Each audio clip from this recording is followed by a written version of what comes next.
एक मारवाड़ी था, उसको घूमने का बड़ा शौक था।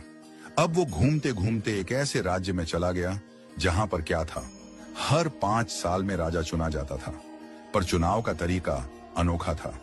एक हाथी आता, सूंड में माला लेकर, और सबके बीच घूमता था। जिसके गले में वो माला डाल देता वही राजा बनता था। अब क्या हुआ, हाथी आया माला लेकर, थोड़ी देर इधर उधर देखा और जाकर माला इस मारवाड़ी के गले में डाल दी। मारवाड़ी हैरान, अरे भाई, मैं तो घूमने वाला आदमी हूं, ये कहां फंसा दिया। खैर, उसे राजा बना दिया गया, सिंहासन पर बिठाया गया। राजपुरोहित आया, तिलक करते हुए शर्तें सुनाने लगा।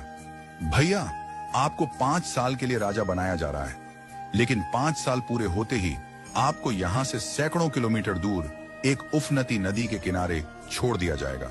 उस नदी में घड़ियाल हैं, मगरमच्छ हैं, जिनकी वजह से आप नदी पार नहीं कर सकते। अगर किसी तरह पार कर भी गए तो उसके बाद आएगा एक गहरा जंगल जिसमें हिंसक जानवर और खतरनाक राहें हैं। वहां आप जानो और आपकी किस्मत। अब तक जो भी राजा बना था उसे मालूम था कि 5 साल बाद मरना तय है, तो वह 5 साल बस ऐश करता था, भोग विलास, मजा, तामझाम।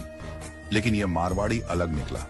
उसने सोचना शुरू किया, अब मुझे 5 साल बाद क्या करना है। राज्य की जो भी आमदनी आती थी उसमें से 51% जनता की भलाई में लगाने लगा, और बचे हुए 49% से उसने अपने आगे की प्लानिंग की।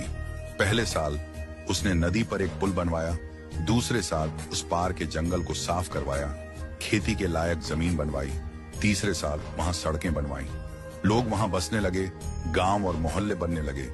चौथे साल एक छोटा सा महल बनवाया जहां वह आगे जाकर रह सके।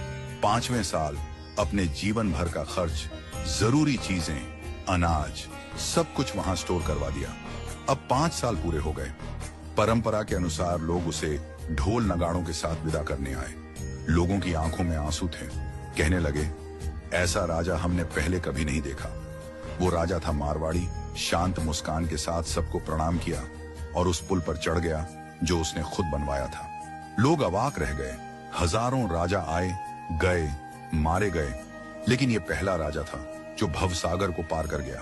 कथा का संदेश, हम सभी इस धरती पर सीमित समय के लिए आए हैं। ये जीवन 5 सालों की तरह है।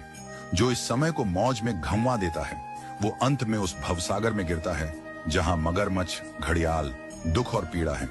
लेकिन जो जीवन का उपयोग अच्छे कर्मों, जनसेवा और प्रार्थना में करता है वो इस जीवन से परे उस पार पहुंच जाता है। तो आज ही से भवसागर पार करने के लिए अपना पुल बनाना शुरू कीजिए, ताकि जब आपका कार्यकाल समाप्त हो तो आपको भी सीधे ठाकुर जी के पास बैकुंठ में वास मिले और आपके अच्छे कर्मों की वजह से आपको हमेशा के लिए याद रखा जाए।